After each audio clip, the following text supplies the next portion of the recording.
nunca doy los buenos días porque ya, como ya llega esta hora, ya hace rato que ya estamos en los buenos días. Pero doy los buenos días a los hermanos también que nos están escuchando. Anoche me gozaba oyendo a la hermana Norelis allá en Venezuela. Ella cree que yo no la estaba oyendo, pero yo la estaba oyendo todo el tiempo. Y ella decía, mis hijos me dicen, ay mamá, tú nada más que hablas de que Jesús. Y dice ella, pero es el único que me ha dado cosas buenas. Es lo único, porque todo lo demás no me da nada bueno. Entonces por eso, y yo me reía cantidad porque es bien ocurrente ella. Y bueno, pues estamos contentos porque estamos conectados con ellos y con otros hermanos también. Y no, aunque veamos que no somos tantos aquí, ahorita, ya temprano, pero hay muchos ya que están conectados a través de la red. Así que somos muchos.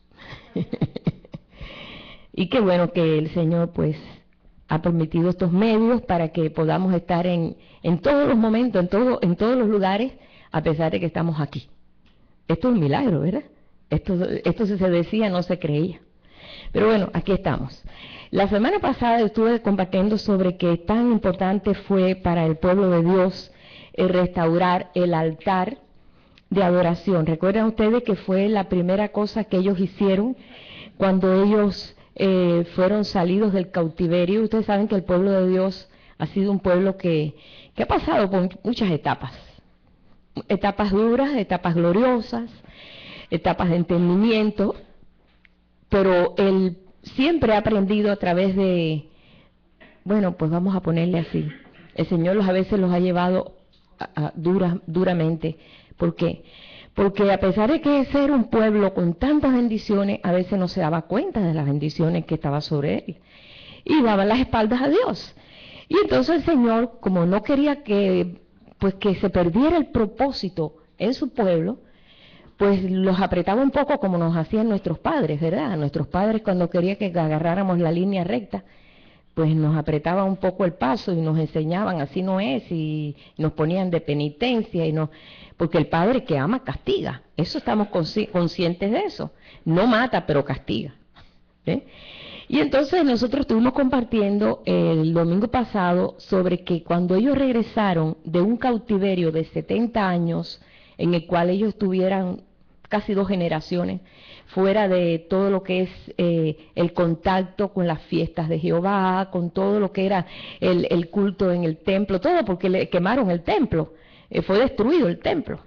Ese templo que hizo Salomón fue quemado, fue destruido completamente, fueron destruidos los muros, arrasaron completamente con Jerusalén. Ellos se quedaron en el aire y aparte de eso fueron hechos prisioneros y llevados a otra nación bastante lejos, donde habían otras costumbres, otras formas de ver las cosas y otros dioses, muchos dioses tenía Babilonia. Como siempre les he dicho, 2.500 dioses, alrededor de 2.500 dioses había en Babilonia. Y aparte otro gobierno, eran tantas cosas, otra forma de comer, otra forma de pensar. Y ellos tuvieron que someterse al yugo ese por 70 años, esperando que la misericordia de Dios se manifestara en ese tiempo, que sabían ellos que iban a pasar un tiempo así. Y entonces ellos iban otra vez a restaurar el lugar de adoración.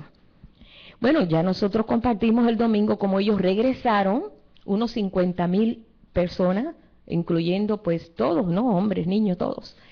Regresaron con sacerdotes, con todos los que tenían que ver, levitas, los porteros del templo, toda esa gente que estaban allí cautiva. El rey dijo, váyanse para Jerusalén, porque el Dios de la tierra quiere, y del cielo quiere que edifiquen ese lugar de reunión de ustedes. Como yo les estuve contando que el rey Ciro, él respetaba a los dioses de la tierra. Y cada vez que él tomaba una ciudad o tomaba una nación, él respetaba las creencias de la nación. Él no tocaba ese punto. Y por eso él era, pues, todo el mundo le agradaba a ese rey, el rey Ciro. Bueno, hasta el Señor le dice, mi hijo Ciro, porque él respetaba. Y como él también respetó cuando él tomó el reinado y vino a ser señor de toda la tierra, él vino a tomar hasta la India. Fue un rey que tuvo unos dominios increíbles. Por esa razón, él se sintió de que el pueblo de Dios estaba metido ahí en medio de aquella Babilonia, y ellos no podían aceptar, o sea, no podían tener sus ritos a su Dios. Y dijo, regrésense a Jerusalén y ustedes hagan allí lo que ustedes tienen que hacer. Yo respeto su Dios, yo sé que el Dios de ustedes es el Dios del cielo y de la tierra. Vayan allí y vuelvan otra vez a restaurar todo lo que estaba destruido después de 70 años.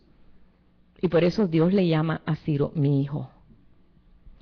Bien, ellos fueron y restauraron lo primero que es el altar, el lugar de conexión con Dios. Mucha gente pensaría, bueno, lo primero que vamos a hacer es, vamos a restaurar los muros, para que así no tengamos nosotros un ataque de un enemigo. No, los muros representan nuestra alma, aquella protección que nosotros tenemos. Pero nosotros no podemos proteger nuestra alma ni cambiar nuestra forma de pensar si nuestro corazón no se comunica y no se une otra vez a Dios. Por mucho que nosotros hagamos y nos esforcemos por ser buenos a la fuerza, de vez en cuando pues se nos sale, pues ¿qué? Es parte de la naturaleza. Entonces, la parte central del hombre, y Dios lo sabe, es nuestro corazón. Por eso dice, dame, hijo mío, tu corazón. Es importante. Entonces el Señor lo que dijo, primero vayan y arreglen y pongan el altar y comuníquense conmigo y vamos a otra vez a hacer esta comunicación, es importante.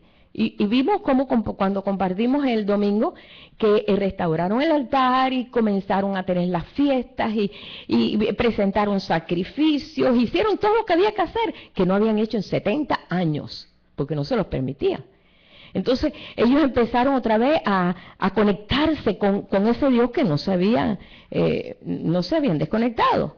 Pero comenzaron ellos a recuperar su identidad con Dios, con su Dios. Porque estaban tan mezclados, bien mezclados.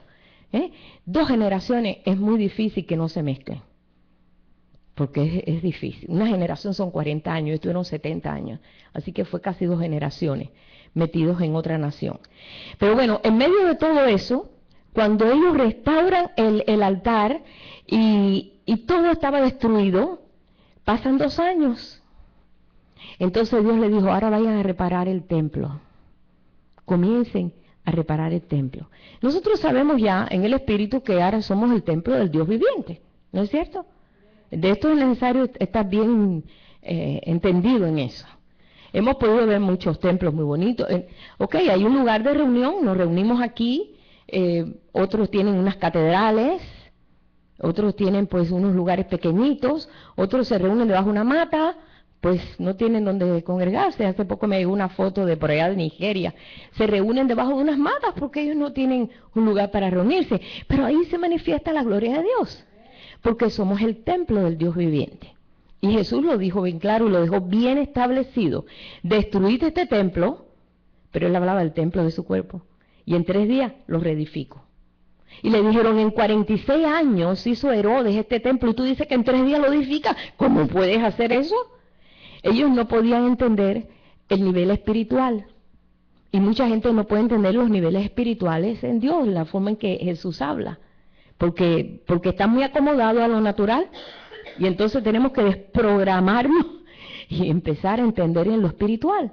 Así les pasó a los discípulos, que al principio no entendían nada, porque les hablaba el Señor en su idioma espiritual y ellos lo veían natural y no encajaba en sus pensamientos, como pasó con Nicodemo cuando vino de noche y le dijo a Jesús y empezó a hablar del reino, y el Señor le dijo, es necesario que nazca otra vez, y él dijo, pero ¿cómo yo tan grande voy a nacer otra vez, meterme en el vientre de mi madre? Y el Señor le dijo, no, esto no es así. No entiendes, si estas cosas naturales no las entiende, imagínate las espirituales. Y era maestro de la ley, pero todo era muy natural. Entonces el Señor ha cambiado. En muchos aspectos nosotros tenemos que cambiar muchas cosas, pero bueno, la primera cosa que nosotros tenemos que estar bien seguros, primeramente que el altar, mi corazón está en esa conexión, que mi identidad con Dios esté correctamente ahí enchuflado. Eso es importante, esto nosotros tenemos que tenerlo bien seguro para que entonces comience Él a edificar ese templo, que somos nosotros, somos casa de Dios y puerta del cielo. Así lo dice el apóstol Pablo. Vosotros sois el templo, vosotros sois el tabernáculo del Dios vivo, ustedes sois el templo de Dios, la casa de Dios, y lo repite, ahí vamos a encontrarlo en Corintios, en Efesios, lo vamos a encontrar en las cartas del apóstol Pablo. Él hablaba muy claramente, pero hablaba en el Espíritu. Entonces, en este segundo año, cuando ellos ya habían hecho el altar, ahí no se quedó la cosa, ellos tenían que seguir edificando, porque ellos tenían que preparar aquel templo que estaba quemado, estaba destruido, dice que hasta los cimientos fueron desbaratados. O sea que fue arrasado aquello completamente. Y entonces comenzaron la edificación. y en esto ellos comienzan a recuperar esa identidad con su Dios. Y si vamos al libro de Esdras, yo quiero que abran ahí, vamos ahí, en el libro de Esdras, el capítulo 3, Esdras,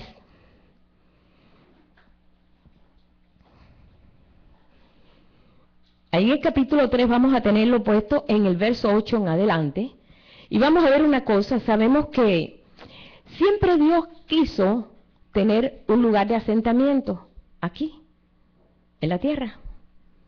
Él llena los cielos y la tierra, todo es de Él, es el Dios, como dijo Ciro, Él es el Dios de los cielos y de la tierra, ese es el Dios de todo, el Dios de la tierra no es el diablo, porque ya yo me canso de escuchar a la gente diciendo, no, porque es el príncipe de este mundo, no, y el príncipe de este mundo fue derrotado, y es escuchado por aquellos que quieren escucharle, pero nuestros oídos se han abierto para escuchar al Señor.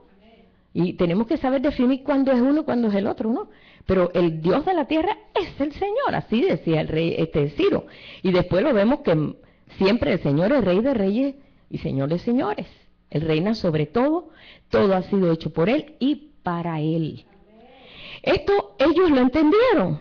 Pero si nosotros vamos a ver que todo en la historia, si vamos en la historia, todo comenzó con un tabernáculo. Cuando Dios dijo, bueno, yo quiero habitar en medio de mi pueblo en forma visible. Yo quiero estar en medio de mi pueblo, le dijo a Moisés, ve y te voy a dar el diseño del tabernáculo. Es una tienda que trae 3 capas arriba de pieles y es una tienda rústica, porque es una tienda del desierto, pero la riqueza era interna. Toda la riqueza de oro, aquel candelabro de oro, aquella mesa del incienso, aquella mesa de los panes de la proposición, el arca del pacto, todo eso era oro, oro, oro. La riqueza estaba dentro, pero no se veía de afuera. Afuera lo que había era el altar de bronce, la fuente de bronce, pero las riquezas eran internas. Dios permitió por un tiempo, casi estuvo en función unos 500 años el tabernáculo, casi. Y ese tiempo pues ellos pues hubo un tiempo en que hubo sus luchas, sabemos después cuando ellos entonces entraron en la tierra prometida y llevaron ahí el arca, y bueno, sabemos todas esas historias. Pero después, cuando pasa todo ese tiempo, vino un rey que se llamaba Salomón, pero antes de venir el rey Salomón vino su papá David. Y David dijo, quiero hacerle casa a Dios, ya no quiero que habite en una tienda. Yo quiero que Dios tenga una casa estable. Y eso es lo que el Señor quiere. Dios puso ese deseo en el corazón de David. Y Dios le dijo, no, yo soy el que te voy a hacer casa a ti. Pero mira, prepara todo, pero tú no la vas a hacer si no la va a hacer tu hijo. Y él empezó a buscar oro y plata y madera y traía y llevaba 6 cedros de allá de los cedros del Líbano y comenzó a tener todos los materiales listos. Lo que el Señor hizo. Porque eso fue lo que hizo el Jesús. Preparó todas las cosas y dijo, consumado es, todo está listo, todo está listo, solamente ahora somos nosotros los que vamos a estar edificando, pero todo está listo. Cuando David le dio el plano, le dijo, este es el plano que me dio Dios. Él no se salió de ahí ni una pulgada. Él hizo exactamente como Dios le dio el plano a su padre David. Y sabemos que en este caso representa, Jesús hizo todo lo que el Padre le dijo. Él no descumplió nada, Él cumplió todas las cosas. Y así fue lo que hizo Salomón. Hizo aquel templo en 7 años, que fue una obra increíble, preciosa, fue una gloria tremenda. cuando llenó y terminó ese templo, la gloria de Dios llenó el templo y los sacerdotes tuvieron que salir para afuera, todo el mundo, porque la gloria de Dios comenzó ahí a moverse de tal forma que ahí sobraba la gente. Era la gloria de Dios manifestándose en una casa estable. Pero ahí solamente Dios no se quedó ahí. Sabemos que esa casa estuvo más o menos unos 374, ese templo de Salomón, en pie. Fue cuando entonces vinieron los babilónicos y arrasaron completamente con el templo hasta los cimientos. Imagínate, el lugar de adoración, el lugar de la presencia de Dios se ha perdido. Se sintieron tan frustrados, tan vacíos, tan solos, tan sin su Dios. Si de buenas a primeras te dicen, mira, no hay Dios, no hay nada, ¿cómo te sientes en el aire? Ellos sabían que estaba su Dios, pero su Dios había permitido que hubiera un templo donde ahí se rindiera culto a Él, donde se presentaran los sacrificios, donde se presentara la sangre, todos estos ritos que nosotros vemos aquí, de buenas a primeras, arrasado todo, hasta el cimiento. Hermano, una frustración total. Aparte, siendo llevado cautivo para ser esclavos y a otra nación con otra forma de ver las cosas. Esta gente pasaron, nosotros no podemos imaginarlo, ni siquiera lo hemos visto en una película, porque a veces las películas nos llevan a como más o menos, pero pónganse en su lugar y vean qué condición quedaron ellos. Pues cuántas ganas tenían ellos de poder edificar ese templo cuando Dios les dijo, go ahead, vayan adelante, ya es hora de que se edifique el templo. Ellos empezaron con un ánimo tan grande, aquí lo vamos a ver, cuando ellos ya, en el año segundo, en el verso 8, capítulo 3 de Esdras, de su venida a la casa de Dios en Jerusalén, el mes segundo, comenzaron Zorobabel, hijo de Salatiel, Jesúa, hijo de Josadac, y los otros sus hermanos, los sacerdotes, los levitas y todos los que habían venido de la cautividad a Jerusalén, y pusieron a los levitas de 20 años arriba para que activase la obra de la casa de Jehová. Comenzaron ellos a activar la cosa, a mover, a motivar. Es tan importante ser motivador, es tan importante. Fíjense que todas las cosas, hasta los anuncios de la televisión, es una motivación constante. Ahora están anunciando a los niños que jueguen una hora, aunque sea una hora, porque los niños no juegan ya. Están enchuflados en sus maquinitas que no juegan. Y entonces esa generación está siendo defectuosa, porque el juego hace que tú desarrolles actitudes para cuando tú seas grande, como juegan los animalitos, como juegan. Eso es parte de su naturaleza. Y está el gobierno está anunciando eso, a los niños, una hora que jueguen, una hora. Están tratando de activar algo que es necesario. Bueno, pues aquí fue escogido los jóvenes de 20 años, que son los que tienen la fuerza mayor, para que activasen. Vamos a preparar esto. Siempre los jóvenes son los que activan la cosa, ¿verdad? ¿Sí? Bueno, Jesús también, sus hijos, sus hermanos, Cadmiel, sus hijos, hijos de Judá, como un solo hombre asistían para activar a los que hacían la obra en la casa de Dios, junto con los hijos de Nadab, sus hijos y sus hermanos levitas. Fíjense, observen una cosa. Si usted va a los juegos de pelota, yo no conozco nada mucho de pelota, aunque toda mi familia era pelotera, pero yo no conozco mucho de eso. Pero yo veo siempre que ponen cheerleaders, ¿no es verdad? Y se ponen, ¡ay! Y ahí dan piruetas y cosas, y todo el mundo, ¡ay! Ya la gente se anima. No hace, lo que están haciendo es activando, animando, para que los que van a jugar le echen ganas. Y entonces, ¿qué pasa? Le vitorean, hola, sí se puede, ¿no es verdad? Se necesita eso, yo sé. Y entonces estos jóvenes lo que hacían era que activaban la cosa, no, estamos construyendo la casa de Dios, y ahí se movían, y entonces eso les daba más ánimo a lo que construían. Pero no solamente eso, sino lo más importante, cuando el Señor está empezando a edificar esta casa, que somos nosotros, se edifica con alabanza. ¿Qué hizo el Señor? Vamos a ver aquí. Y cuando los albañiles del templo de Jehová echaban los cimientos, pusieron a los sacerdotes vestidos de sus ropas y con trompetas, y a los levitas hijos de Asaf con címbalos, para que alabasen a Jehová según la ordenanza de David, rey de Israel. cuando estaban poniendo los cimientos, que es la base. La base de esta casa es una base de alabanza. Cuando tú realmente tienes un encuentro con tu Dios, se proyecta en ti una alabanza. Tú estás con gozo, cantas, se ve, se te sale por los poros, porque el cimiento está echado en ti. Hay un fundamento y ese fundamento es Jesucristo. Cuando nosotros recibimos ese fundamento, hermano, algo revienta en nosotros y nos sentimos con tanto gozo. Y eso es lo que pasó. Y pusieron los sacerdotes, dice, y cantaban alabando y dando gracias a Jehová, diciendo, porque Él es bueno, porque para siempre es su misericordia sobre Israel. Y todo el pueblo aclamaba con gran júbilo, alabando a Jehová, porque se echaban los cimientos de la casa de Jehová. Por eso es que se ha visto tanta alabanza en el pueblo de Dios en estos últimos años. Muchos quizás ni cuenta se han dado y han dicho, hay una cierta evolución en la iglesia. No, ¿qué evolución? Eso es el Señor que está motivando. Cuando en la iglesia no podía entrar, hermano, yo se lo he dicho varias veces, que una vez entró una hermanita en la iglesia de nosotros con una guitarra y el pastor le dijo, ese instrumento es del mundo, sácalo. Aquí no lo quiero, aquí solamente el piano y el órgano. No había un instrumento aceptado en la iglesia porque se consideraban instrumentos mundanales. Sí, porque el conocimiento estaba muy estrecho, no había cimiento ninguno.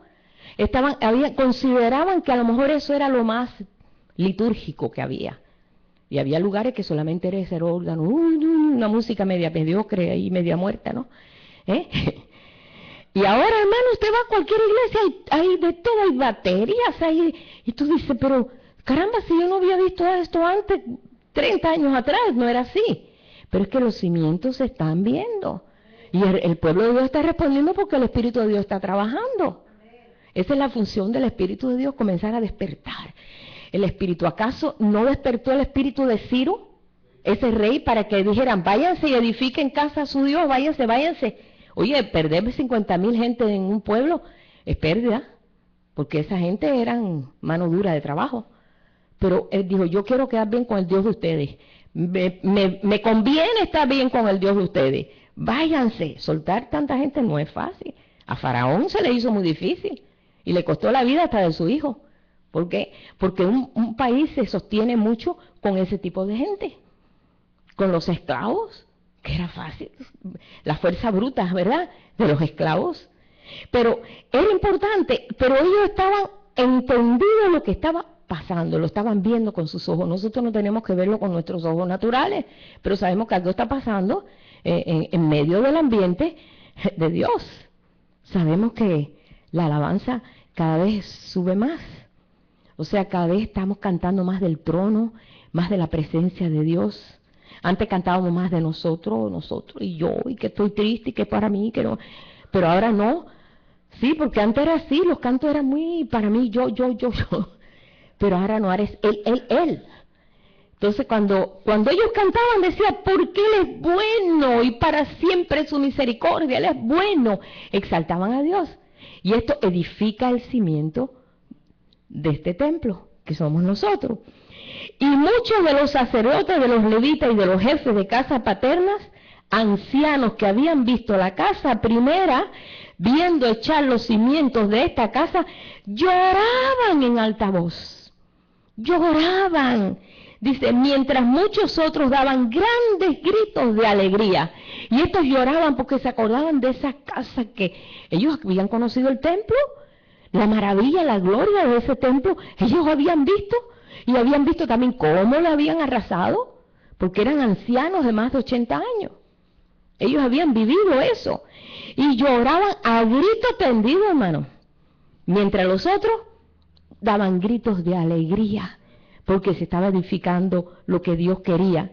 Dice, y no se podía distinguir el pueblo, el clamor de los gritos de alegría de la voz del lloro, porque clamaba el pueblo con gran júbilo y se oía el ruido hasta de lejos. Era tanto el gozo, el llanto, el clamor, era tantos sentimientos juntos, ¿verdad? Pero ahí en medio de todo eso, el Espíritu de Dios moviendo, motivando a los que trabajaban, a los que exaltaban, debe haber sido algo tan hermoso como está pasando ahora, que ahora nosotros nos sentimos pues conmovidos porque sabemos que Él está haciendo algo, y lo está haciendo en nosotros, lo está haciendo en nosotros mismos. Ahora, si nosotros nos dejamos como estábamos, ¿verdad? Viendo que nos desanimamos y esto, y perdemos la visión, y nos damos cuenta de que pues Dios puede ser que haga eso, pero mucho tiempo después, ahí nos frenamos. Nos frenamos ahí, y ahí no sé. Ahora bien, ¿por qué ellos cantaban? Porque ellos sabían que Dios habita en las alabanzas de Israel, de su pueblo. Este Dios habita en el Salmo 22, verso 3, David decía muy claro, pero tú eres santo, tú que habitas entre las alabanzas de Israel, tú eres santo, tú habitas. Él sabía que Dios habitaba en medio de las alabanzas. Para él no había que ni siquiera ni que leerlo, lo sabía. Y en el Salmo 126, verso 1 y 2, dice, cuando Jehová hiciere volver la cautividad de Sión, seremos como los que sueñan. ¿Verdad? Esto lo cantamos. Entonces nuestra boca se llenará de risa y nuestra lengua de alabanza. Y dirán entre las naciones, grandes cosas ha hecho Jehová con esto, grandes cosas ha hecho con nosotros. Estaremos alegres, porque Dios está haciendo grandes cosas. Alégrate, pueblo. El gozo es nuestra fortaleza, hermano. El gozo del Señor es nuestra fortaleza. Cuando una persona no tiene gozo, la tumba cualquier cosa. Y anda siempre con la cara larga, ¿no? ¿Sí? No, porque la tristeza te va consumiendo, te consume la vida. Y el Señor es gozo, paz, amor. Claro, el fruto del Espíritu. Ese es el carácter, ¿no? Y entonces, quiero leer otro salmo aquí. La alabanza es el resultado de la presencia de Dios en nosotros. Si la presencia de Dios está en ti, el resultado es que tú tienes una vida de alabanza. Alabanza es lo contrario a la quejabanza. Sabemos eso, hay queja. Yo no aguanto una queja, mano. No resisto a la gente que viene a quejarse. No. Tú puedes venir con un problema o algo, pero esa queja constante, no hay quien aguante eso, ¿verdad? Dice el Salmo 32, 7. Tú eres mi refugio, me guardarás de la angustia, con cánticos de liberación me rodearás. Mira, cuando a veces estamos presionados por algo y en un momento que nos preocupamos. Bueno, y si está alguien triste, haga oración. ¿Está alguien alegre? Cante alabanza. ¿Sabes qué? Cuando tú empiezas a hacer esa oración, y Señor, no sé qué voy a hacer. Mira, deja que se comience a salir de ti un cántico. Ni siquiera un canto comienza a verlo a Él más grande que ese problema. Comienza a levantarlo a Él más por encima del problema. Ay, Señor, sí. Mira, hermano, a poco rato, te relajas. Te vas relajando. Y Él toma el asunto en su mano. La alabanza es el resultado de la presencia de Dios en nosotros. Por eso es que ellos alababan con esas ganas, con esos deseos que se oía de lejos. En el Salmo 50, yo le puse varios salmos porque David era el dulce cantor de Israel. Así se le llamó, dulce cantor de Israel. Cuando él fue a morir, ya no decían el rey súper de Israel, no, dulce cantor de Israel, porque era un dulce cantor. Porque él cantaba en los momentos de más dificultades, y en los momentos de más gozo, en los momentos de más alegría, en los momentos de más frustración, él nunca dejó de cantar. Por eso era el dulce cantor. Sacrifica a Dios alabanza y paga tus votos al Altísimo e invócame en el día de la angustia. Si tú estás angustiado hoy, invócale, llámale y dile, Él está ahí. Señor, mira, y quéjate con Él. Ahora, no lo acuses. Porque hay gente que dice, ¿por qué yo, Señor? ¿Por qué yo? Mira que nos gusta hacernos la víctima. Es que nos encanta que nos pasen la mano y nos digan, mira, sí, mijito, sí, eres tú. No, hermano, no, eso no funciona. Invócame en el día de la angustia. Señor, como decía David, estoy en el fondo del pozo, sácame. Y te saca, porque a David lo sacó. Dice, invócame en el día de la angustia, te libraré y tú me honrarás. Y acuérdate cuando te sacas que lo honres, que le digas, Señor, gracias porque me sacaste. Después se nos olvida, ¿no? Ah, no, ya, gracias por mi propia fuerza. Yo salí por mi propia fuerza, nadie sale por su propia fuerza. El que se lo crea, hermano, pues el Señor es el que ha intervenido ahí. ¿Ok? Otro salmo. El Salmo 54, verso 6 dice, voluntariamente sacrificaré a ti. Alabaré tu nombre, oh Jehová, porque eres bueno. Cuando David, sabemos que David ofreció muchos sacrificios a Dios y el Señor los aceptaba. Ay, qué lindo mi hijo David, lo amo, porque viene a mí sinceramente. No viene a mí porque es una ley que tiene que traer un sacrificio a mí. Lo hace voluntariamente. Y por eso dice en ese salmo, voluntariamente. Voluntariamente sacrificaré a ti. Mas sin embargo, Saúl un día presentó un sacrificio y Dios dijo, no me gusta. Y le dio la espalda al sacrificio y le dijo, ni quiero que siga siendo rey. Porque el sacrificio que está trayendo es un sacrificio en el cual él se beneficia. Él dijo, yo tengo que sacrificar porque no viene el profeta Samuel y el pueblo se me deserta y yo tengo que hacer un sacrificio a Dios para que Dios me dé su favor y me salga bien la guerra. Nunca le demos a Dios así. Déjame darle esto a Dios para que me vaya bien. Déjame darle esto a Dios para comprarlo. No, al Señor no funciona así la cosa. Sacrificaré al Señor voluntariamente.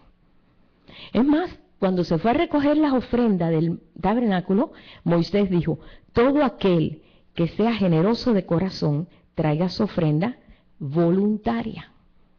Dios no quiere nada obligado, Dios quiere que sea de corazón.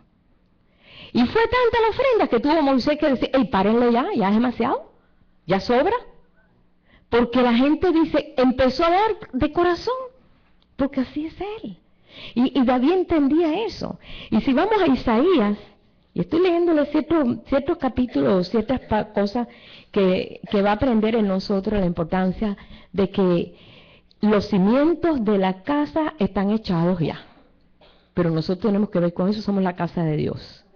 Estamos en Esdras capítulo 3.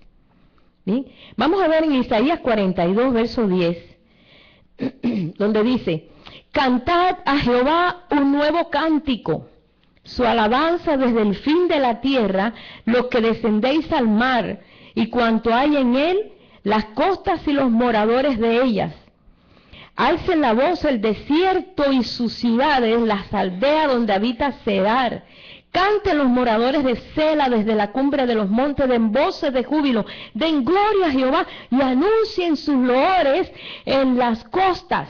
Es como una exhortación que es necesario que levantemos al Señor en esa alabanza, pero esa alabanza voluntaria, esa alabanza que sale del corazón. Todo lo que salga de tu corazón para tu Dios es un fruto tremendo, hermano. A nosotros se nos enseñaban antes, ¿verdad? En la Iglesia Católica, rezos y rezos y rezos, y había que aprendérselos de memoria. Y ya lo decíamos yo me iba al rosario, Santa María Madre de Dios. No estoy criticando eso, no lo estoy criticando.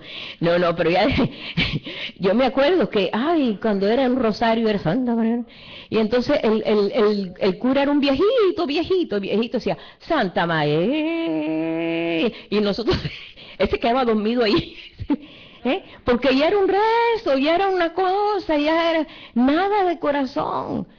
Mas el Señor quiere algo que sea vivo, algo activo, algo que realmente levante. Entonces este tipo de alabanza, de expresión a Dios, levántese las costas, levántese toda la tierra, den voces a Dios. Entonces Jehová saldrá como gigante. ¿Tú quieres que el Señor salga como gigante? ¿Tú quieres que el Señor salga como gigante cuando tú estás pasando por un camino estrecho que no cabes ni tú? Dice, y como hombre de guerra despertará celo. Dios es Dios de guerra. Jehová es el Dios de los ejércitos. Cuando vamos al libro de Santiago dice, cuando habla de Jesús dice, el Dios de los ejércitos es el Señor.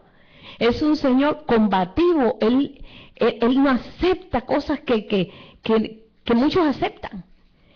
Dice, y como hombre de guerra despertará celo, gritará, voceará, se esforzará sobre sus enemigos. Pero vemos que la expresión es a través de la actuación tuya y mía, hermano. ¿Por qué? Porque somos instrumentos de Él. Somos instrumentos de Dios. Y por eso es que el Señor está dando tanto énfasis en que le alabemos, en que le exaltemos. Alabar a Dios es anunciar sus maravillas. Es hablar de su carácter, de las maravillas de Él, de lo bueno que es Él, de lo que Él puede hacer, de sus hechos notables. Esa es alabanza. No es hablar de nosotros, no, es hablar de Él. De nosotros ya se ha hablado mucho, ¿verdad? Es hablar de Él. Dice, desde el siglo callado he guardado silencio y me he detenido. Daré voces como la que está de parto, asolaré y devoraré juntamente. Convertiré en soledad montes y collados y haré secar toda su hierba. Los ríos tornaré en islas y secaré los estanques y guiaré a los ciegos por camino que no sabían. Les haré andar por sendas que no habían conocido. Delante de ellos cambiaré las tinieblas en luz y lo escabroso en llanura. Estas cosas les haré y no los desampararé. Serán vueltos atrás y en extremo confundidos los que confían en ídolos y dicen a las imágenes de fundición, vosotros sois nuestros dioses. Pero todo es la consecuencia de una alabanza genuina. Por eso ellos cuando echaron los cimientos del templo, estaban conscientes de todas estas cosas. Estaban seguros. Recuerden que ellos en este tiempo, ellos ya tenían los salmos, ellos sabían muchas cosas cuando el tiempo de la restauración. Esto que ocurrió fue unos posiblemente 400 o 500, casi 500 años antes de nacer Jesús. O sea que estaban bien informados de las profecías, de lo que iba a ocurrir, de lo que iba a salir del pueblo de Dios, iba a salir el Mesías, todo eso. Ellos sabían que se estaba acercando el tiempo. Y ellos estaban echándole ganas. Como nosotros. Nosotros sabemos que el tiempo está cerca. Que las cosas han llegado a un punto que parece que ya se está juntando ya la A con la Z, el alfa con el omega. Ya estamos viendo nosotros que el final de todas las cosas está cerca. Pero esto no es para nosotros echarnos a morir y decir, ay Dios mío, porque mira cómo está la cosa, y la cosa se va a poner más mala cada vez, la cosa se va a poner mejor. Pero las cosas en medio del pueblo de Dios, en ti, en mí, en nosotros. De que tenemos que pasar esas dificultades, lo pasamos. Pero ahí es donde vemos nosotros que la mano de Dios se abre. Y nosotros podemos clamarle. Y no perder en ningún momento el sentido de identidad que tenemos con el Señor. Nosotros somos hechos a la hechura de Él, como dice en el libro de Efesios. Hemos sido hechos a su hechura. Y su hechura es como Él. Y todas estas cosas estamos nosotros confrontándolas. Y entonces ellos estaban en medio de todo esto. Volvemos otra vez al libro de Esdras. Pero ¿qué pasa?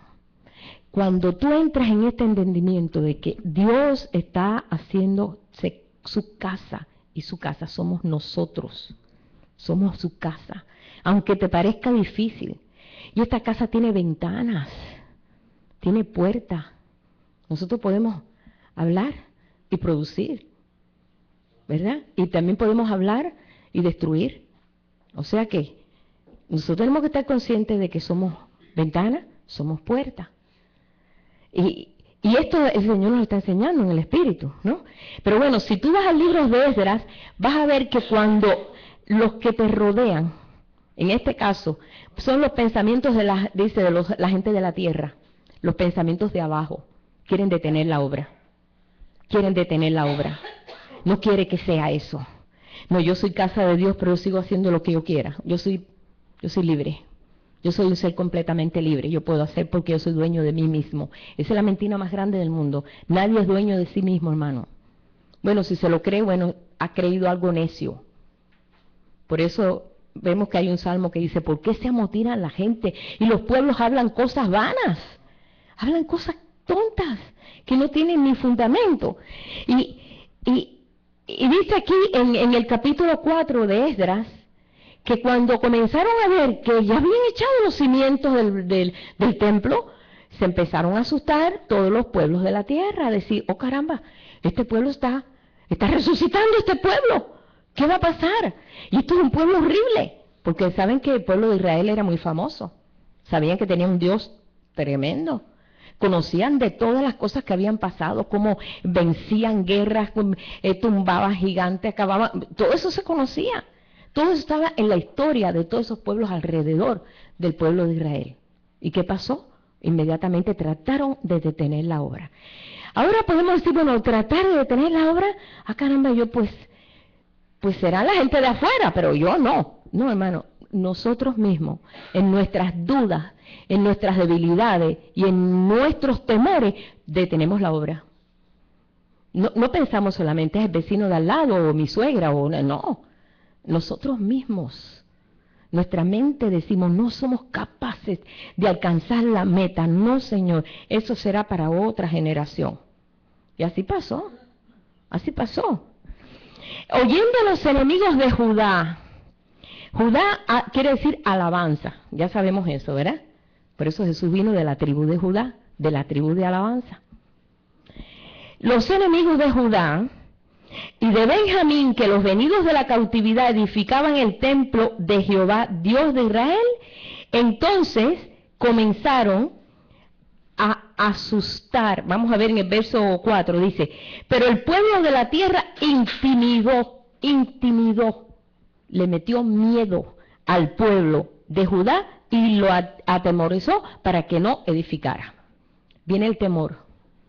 Hermano, ahora estamos viendo una situación difícil porque ahora pues hay de los que aquellos que dicen, hay de los que a lo bueno dicen malo y a lo malo bueno. Y así está la cosa ahora. Ahora lo que es bueno, la gente de la tierra dicen que es malo. Y los que dicen que es malo, pues la gente de la tierra dice, eso es bueno, porque eso lo hace todo el mundo. Eso es parte de la evolución que estamos sufriendo nosotros los seres humanos. O sea que ese es el pensamiento de la tierra. El pensamiento de la tierra es un pensamiento muy vano, muy vasto. Algo que no va a funcionar, ni va a hacer no va a edificar en nada. Y eso es lo que atemoriza. Hemos visto muchos problemas, por ejemplo, con los hijos, hermanos que a veces luchan con sus hijos. ¿Por qué? Porque se inclinan a los pueblos de la tierra. Hacer las cosas naturales. Eso es parte de la vida que estamos viviendo. Ay, qué atrasada tú eres, que ustedes están muy atrasados. Y están viviendo en eso. Pero son los pueblos de la tierra. Tú no eres un pueblo de la tierra. Tú eres un pueblo celestial. No eres un extraterrestre, ¿no? Eres un pueblo celestial. Eres un pueblo que ha sido adoptado, ha sido comprado por una sangre que, la única sangre limpia que había en toda la tierra, la sangre de Jesús, y para un plan completo. Entonces tú no eres lo mismo que los pueblos de la tierra. Dice, pero los pueblos de la tierra atemorizaron para que detuvieran la obra. ¿Y sabes qué pasó, hermano? 18 años paró la obra.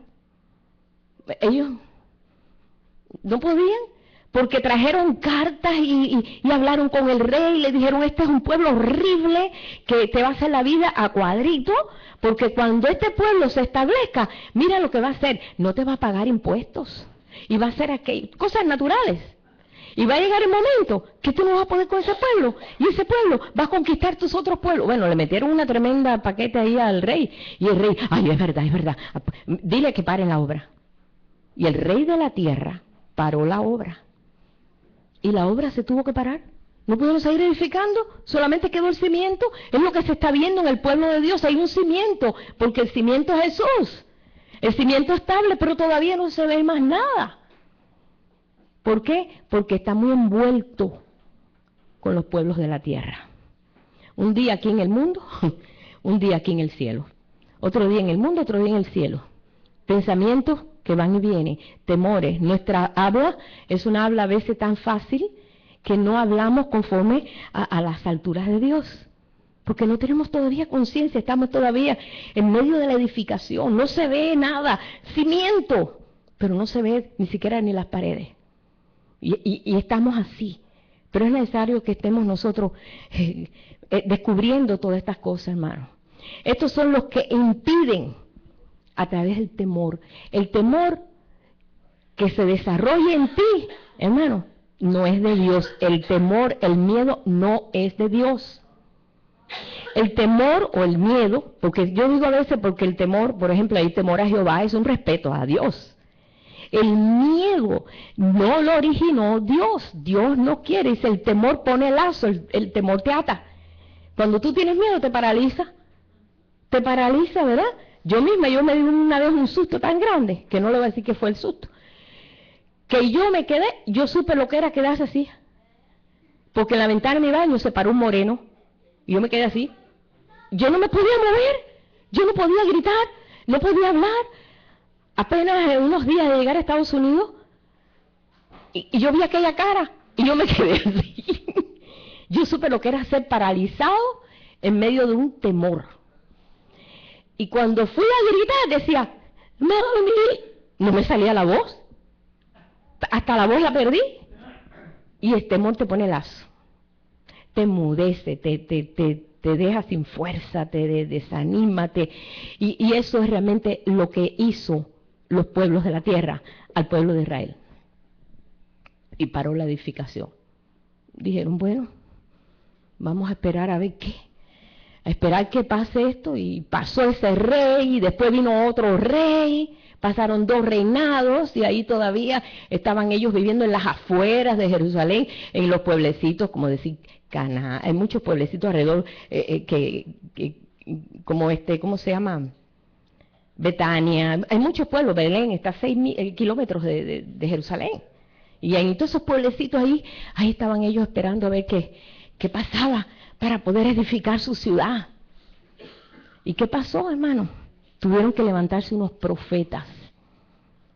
La palabra tiene poder. La palabra tiene poder. Y nosotros tenemos que estar entendidos en eso. Esos 18 años que ellos vivieron en temor, no se pudo recuperar. ¿Cuánta gente ha vivido con miedo? ¿Verdad? En estos últimos tiempos conocemos muchas personas que han sufrido y por miedo ha vivido pues esclavizado hasta que un día es liberado, ¿no? Y puede salir de eso, pero ya ese tiempo ya no lo recupera. Ya lo sufrió, lo vivió. Ellos sufrieron ese tiempo. Bueno, lo tuvieron que vivir. El temor te pone lazo. Si tú vas a leer ahí para que te quede ahí bien claro, es en Proverbios 29-25, donde dice, el temor del hombre pondrá lazo, pero el que confía en Jehová será exaltado. Últimamente hemos visto mucho, ahora sobre todo, cuántas mujeres han estado sometidas bajo un látigo de un marido de estos horribles. Antes pasaba eso y nadie podía hacer nada. Pues ahora, bueno, por lo menos pueden llamar a la policía, ¿no? Por lo menos. Pero la gente se sometía por miedo. Y ahí forever and ever hasta que se muriera. Bueno, es un ejemplo. Hay muchas cosas más que hemos tenido que vivir. Pero bueno, dice aquí en Proverbios 29, este versículo me gustó. Está muy claro.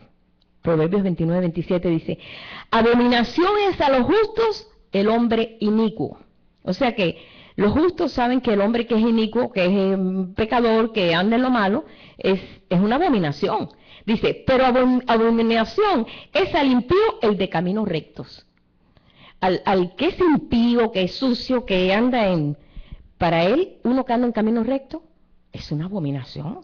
Ay, ese se cree santo, ¿qué se cree que es? Y se burla. Porque ese, tú sabes, ese que se cree mucho. Porque no entiende. El hombre que no conoce a Dios no entiende. Es como las bestias del campo, así lo dice. Porque no entiende, no hay razones, no puede razonar, no puede entender. Y esto fue lo que pasó realmente, pues, ellos, ¿cómo nosotros ahora podemos aplicar eso en esto? El Señor está edificando un pueblo, o un cuerpo, o un templo, pero de piedras vivas. Nosotros somos las piedras vivas. ¿Cómo vi piedras en Israel? En mi vida había visto un pueblo con tantas piedras como en Israel. ¿Cuántas piedras? Pero todo eso te enseña la realidad de lo que Dios te está mostrando. Somos piedras vivas que el Señor está labrando para que su templo esté completo. Ahora bien, en 1 Corintios, capítulo 3, verso 16, dice, ¿no sabéis que sois templo de Dios? ¿No sabéis? Le pregunta el apóstol Pablo al pueblo, ¿no sabéis? ¿No se han dado cuenta que vosotros sois templo de vuestro Dios y que el Espíritu de Dios mora en vosotros? Fíjense que ese versículo es una pregunta. ¿Sabes por qué? Porque hay mucha gente que no lo sabe. Mucha gente no lo sabe, que somos casa de Dios. O por lo menos que Dios ha preparado todos los elementos, así como David preparó todo para hacer el templo, pero Jesús lo preparó todo para que hoy tú y yo y todos los demás seamos casa de Él, templo del Dios vivo. Y esto, hermano, no lo podemos nosotros borrar ni con el líquido ese transparente para borrar la tinta ni nada. Eso está escrito y está escrito en muchos lugares para que se haga una realidad en nosotros. Dice, porque si alguno destruyera el templo de Dios, Dios lo destruirá a él.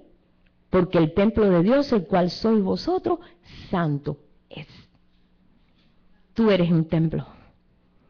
Ahora, si en ese templo se tenía tanto cuidado, hermano, porque si tú vas a ver los oficios del templo, cuando tú llegas ahí y ves todo, como pusieron todo en su perfecto orden y todo tenía una tremenda función, eso está en ti.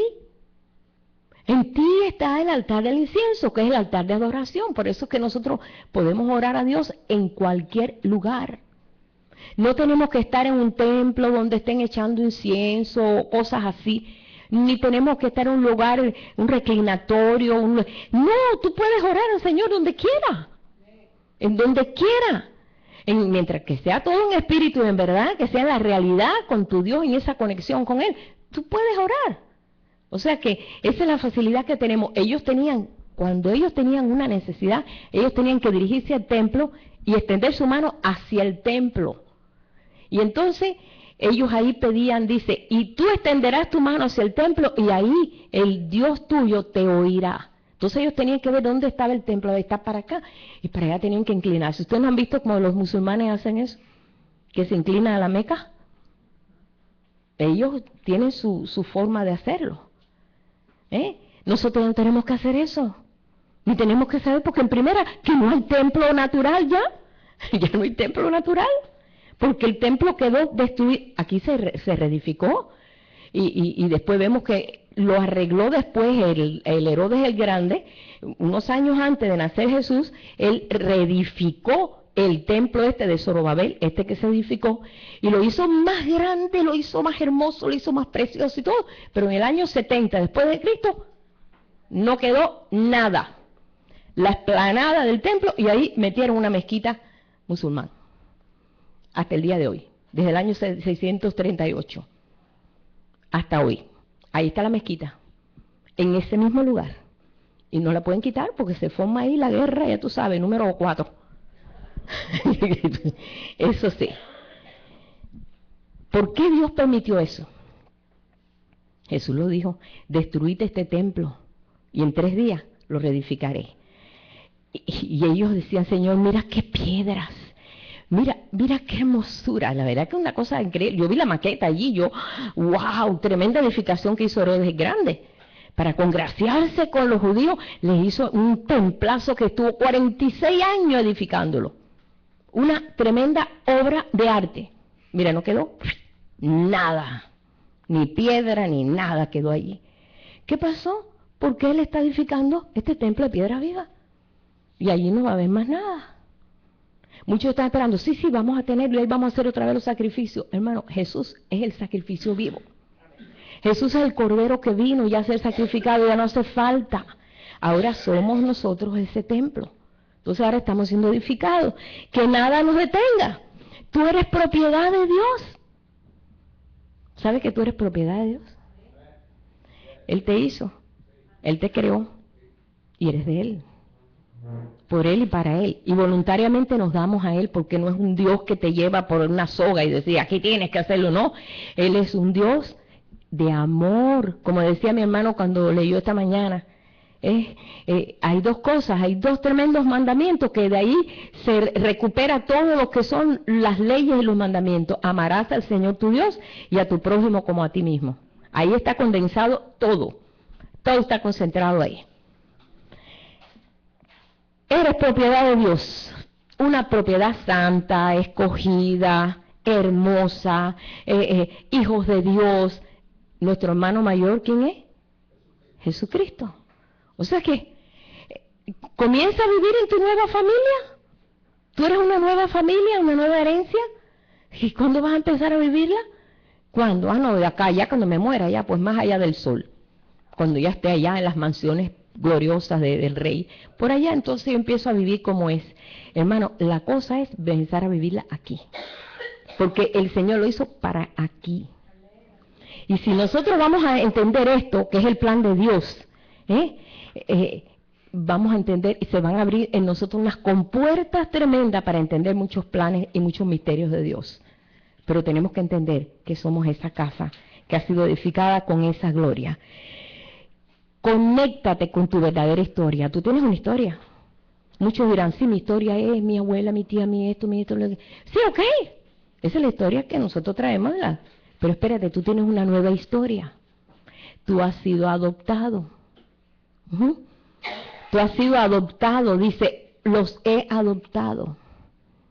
Para que tengamos la misma herencia, Jesús es heredero y nosotros somos coherederos. O sea, que heredamos con Él.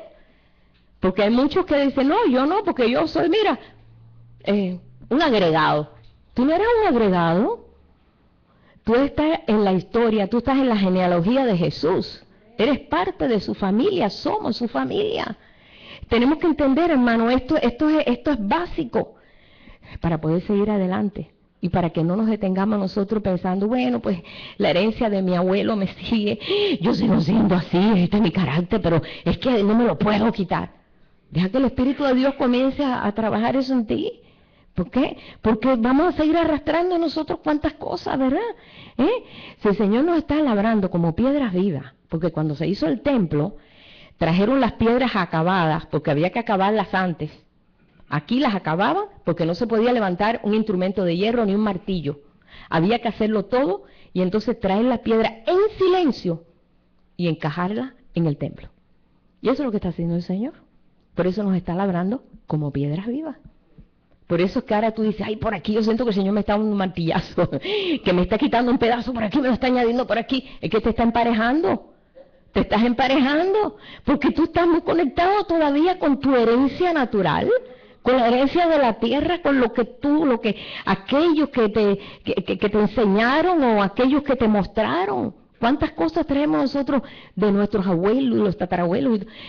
Hasta herejías o costumbres que nos han filtrado y nosotros todavía hasta medio que pensamos así. Tenemos que desarraigarnos. ¿Por qué? Para unirnos a su historia. Somos parte de una historia nueva. La famosa familia, la historia de la familia santa, somos nosotros. Así que vamos a empezar a conectarnos, déjate conectar. Pero deja que el cimiento el cimiento en ti. Y ese cimiento es un cimiento de alabanza, de adoración, de conexión con tu Dios. Es importante la conexión. Es importante. Tu herencia es nueva. Tú tienes una nueva herencia. Somos herederos. Jesús lo dice allí. Mi hermano tiene dos hijos adoptados. Mi hermano los quiere como sus propios hijos. Para él jamás le dice a nadie que son adoptados. A nadie. Para él son. Y sus nietos de esos hijos son su vida. ¿Por qué? Porque es una adopción que son míos. Así es el Señor. A mí me enseña con eso. Porque digo, qué tremendo, qué hermoso el poder saber que el Señor nos eligió, nos escogió. Dice que hemos sido escogidos desde antes de la fundación del mundo para que seamos parte de su familia. Eso es hermoso, hermano. Yo me recuerdo mucho, teníamos una vecinita detrás de la casa, una americanita ella. Y ella siempre se sentía muy mal porque era adoptada. Su hermano mayor era de la familia, o sea que fue el único hijo que tuvieron. Pero ella, pues, la mamá se enfermó, no pudo tener más hijos, y se fueron a una agencia de adopción, y vieron una niñita allí, latinita, era italiana, pero era tan simpática la niña, que el niño dijo, ay, yo quiero esa niñita para mi hermanita, yo quiero que ella sea mi hermanita, y a todos les encantó esa niña. No se parecía a ellos, pues era más latina, ¿no? Como era italiana, y la adoptaron. Pero ella creció sabiendo que era adoptada, y cuando la conocimos ya ella tenía como 15 años, y ella siempre estaba, es que yo soy adoptada, y yo no sé lo que es tener un papá y una mamá, y que no sea adoptada, y llegó un momento que los padres se enteraron lo que ella estaba diciendo, y entonces los padres la llamaron y dijeron, ven acá, mija. Mira, cuando tuvimos a Juanito, así decía, porque muchos veces se llamaba John, pero él le decía Juanito. Cuando tuvimos a Juanito, Juanito llegó feísimo. Lo tuvimos que aceptar, porque era nuestro hijo. Y qué feo está Juanito. Mira, no se parece a ninguno de los dos, pero bueno, después empezó a parecerse a la mamá. Pero qué feo está. Pero es nuestro hijo, así que bueno, qué bueno. Y dice, lo que hicimos, pero a ti te escogimos. Porque cuando llegamos a esa agencia de adopción, a ese orfanatorio, tú estabas paradita en tu corralito, en tu playpen, y todos los niños estaban jugando, pero tú nos echaste una sonrisa tan linda. Y no era la más linda de todos los niños allí, pero nos robaste el corazón. ¿Sabes qué? Y te elegimos. A Juanito no lo elegimos. Nos llegó de pan y para allá tuvimos que agarrar con a Juanito. Pero a ti te escogimos. A ti te escogimos, te quisimos como una hija. Y te hemos querido como una hija y te queremos como una hija. Bueno, ella, ¿sabes qué? Esa confesión la sanó. Dijo, ay, ¿verdad? Entonces yo soy alguien privilegiada, nos decía, porque era muy inocentona, así. Entonces yo soy alguien privilegiada porque mis padres me dijeron que yo fui elegida y que Juanito llegó de Rampán. Así que yo soy la privilegiada. Se sintió ella, pero tan contenta que aplico eso a esto. El Señor te escogió. Tú eres un escogido. Y eres bienaventurado porque eres escogido. Déjate edificar. Deja que no solamente te quedes con los cimientos, Jesús es el cimiento estable, sino deja que se siga edificando en ti el plan que Dios tiene para contigo. No te desanimes, no tengas temor, no te frustres, porque mucha de esta gente se frustraron. ¿Pero qué pasó? Y no voy a seguir ahí, eso para el otro domingo. A los 18 años que ellos detuvieron la obra y ellos estaban, ay, que no se puede hacer el templo, que mira que se levantaron dos profetas y dijeron, se edifica el templo. Se levantaron dos profetas diciendo, aquí se va a edificar el templo, aquí se va a edificar el templo, no nos importa lo que diga el rey, Dios dijo, aquí se edifica el templo, y se pusieron a edificar el templo en contra de reyes, en contra de todo el mundo. Y todos aquellos, ¿sabes qué pasó? El temor empezó a diluirse. Porque se tiene que levantar una voz. Y yo quiero hoy ser esta voz. Porque nosotros no podemos seguir en una situación de que, ay, porque mira, porque esto. No podemos. Se levanta una voz diciendo, sí, vamos a edificar el templo. Y ese templo eres tú y soy yo. Y cada uno de nosotros. Y es hora. Que yo no soy un profeta. Ellos se levantaron, en el capítulo 5 lo vamos a ver, se levantaron y dijeron, ya no aguantamos más. Es hora de que se haga lo que Dios quiere. Si Dios dijo que Él edifica su casa, ¿nosotros qué podemos hacer? Que su casa sea edificada. Déjate labrar, como piedras vivas, déjate labrar. Hay cosas que tú no quieres perder, pero tienes que perder. Hay cosas que tú no quieres que Dios te lo añada, pero Dios te lo va a añadir. Déjate añadir. Y hay cosas que tienen que cambiar en nuestra forma de pensar, algo en nuestra forma de hablar, de manejar las cosas. Dile, Dios, yo quiero ser esa piedra viva. Yo quiero que tú comiences a labrarme y comiences a edificar todo lo que se necesita edificar para que se cumpla tu voluntad en mi vida. Jesús lo dijo, Padre, si es necesario que tengo que tomar esta copa, si hay otra forma, otra opción, pero si no hay otra opción, yo la tomo. Y Dios le dijo, no hay otra opción, tienes que morir. Él dijo, tomo la copa. Óyeme, eso fue duro. La tomó contento de hacer la voluntad del Padre. Entonces nosotros estamos en un proyecto, hermano. No nos dejemos defraudar, no nos dejemos desanimar, no nos dejemos atemorizar, que nuestros conceptos, nuestra mente no sea interrumpida la obra de Dios a través de eso. Ellos se levantaron y profetizaron. El capítulo 5 de los voy a dejar 5:1 dice, y profetizaron Ageo y Zacarías, hijo de Ido, ambos profetas, a los judíos que estaban de Judá en Jerusalén, en el nombre del Dios de Israel, quien estaba sobre ellos. Y se levantaron entonces Zorobabel, hijo de Salatiel, y Jesúa, hijo de Josadac, y comenzaron a reedificar la casa de Dios que estaba en Jerusalén, y con ellos los profetas de Dios que le ayudaban. La palabra edifica. Aunque otros te digan, ay, pero ¿qué tú estás hablando? Que eso, estás loco. Hermano, para las naciones de la tierra, tú vas a estar loco siempre. Porque hasta el apóstol Pablo le dijeron, ¿estás loco, Pablo? Las muchas letras te están volviendo loco. Eso se lo dijeron al apóstol Pablo. Y él dijo, sí, loco para Dios. Yo prefiero estar loco para Dios que cuerdo para ustedes. Yo prefiero estar loco para Dios. A mí no me importa. Y él siguió edificando. Nosotros tenemos que seguir edificando. Conéctate y comienza a dar esa palabra. Que tu palabra comience a adornar tu situación. No le eches más tierra a tu situación. Que tu palabra comience a adornar, a limpiar. Porque la palabra limpia. La palabra da luz. Tú das la palabra y se cumple, hermano. Ya lo hemos visto, que se cumple.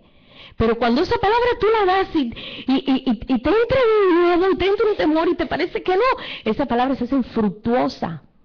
Pero cuando tú la das, y la das con esa seguridad y con esa certeza y esa alabanza y esa conexión con Dios, se cumple. Lo hemos visto, hermano. No nos vamos a echar atrás. Vamos a empezar a edificar. Que este año sea un año de edificación. Vamos a empezar a edificar. Edifica los muros. Después vamos a edificar los muros. Pero si no se edifica esto, los muros en balde, porque los muros hablan de nuestra alma. Si no está bien solidificado nuestro corazón y conectado con Dios, nuestra alma no lo podemos nosotros controlar. Tenemos que ser edificados y conectados con nuestro Dios. Vamos a ponernos en pie.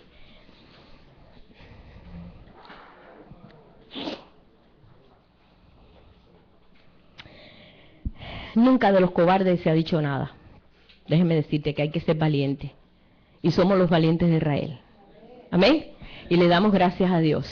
¿Sí? ¿Edificamos, hermanos? Edificamos, hermanos, allá en Orelis y todos los hermanos allá en Chile y en Venezuela, en donde quiera que se reúnen nuestros hermanos. Hermanos, es tiempo de edificar, es tiempo que los cimientos sean estables, pero que las piedras vivas se dejen trabajar. En Ecuador, Señor, te damos gracias por todos estos países, Padre. Primeramente, por todos nuestros hermanos que nos están oyendo. Señor, que están lejos, Señor, pero están cerca porque somos un cuerpo, somos un pueblo, somos un templo.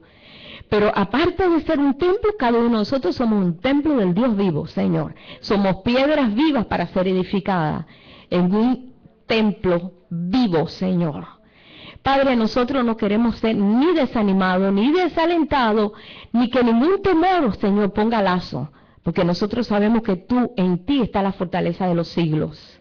Nosotros estamos bien cimentados en ti, Señor, edificados en ti, Padre. Que estas piedras vivas, Señor, toman conciencia que son piedras labradas, piedras que van a tomar la forma y la manera que Dios quiera.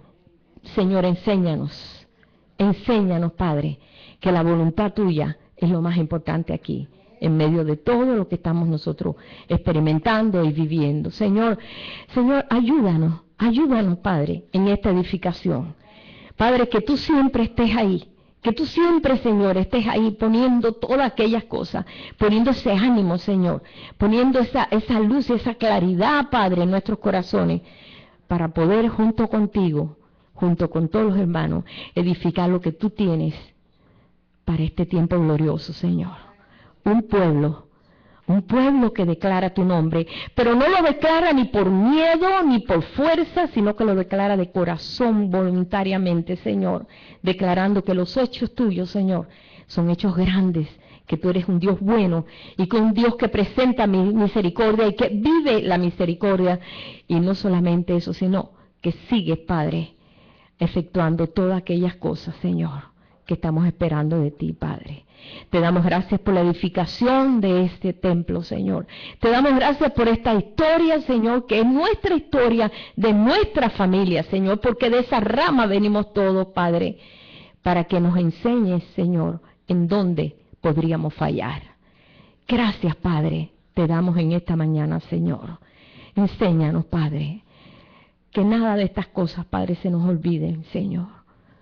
Muéstranos, Padre. Muéstranos, Señor, tu verdad, y seremos salvos.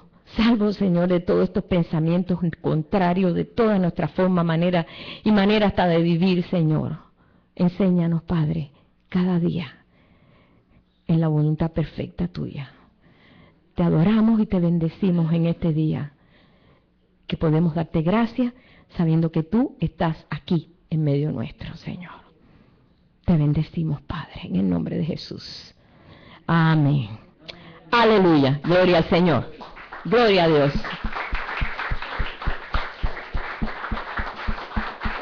Gloria a Dios.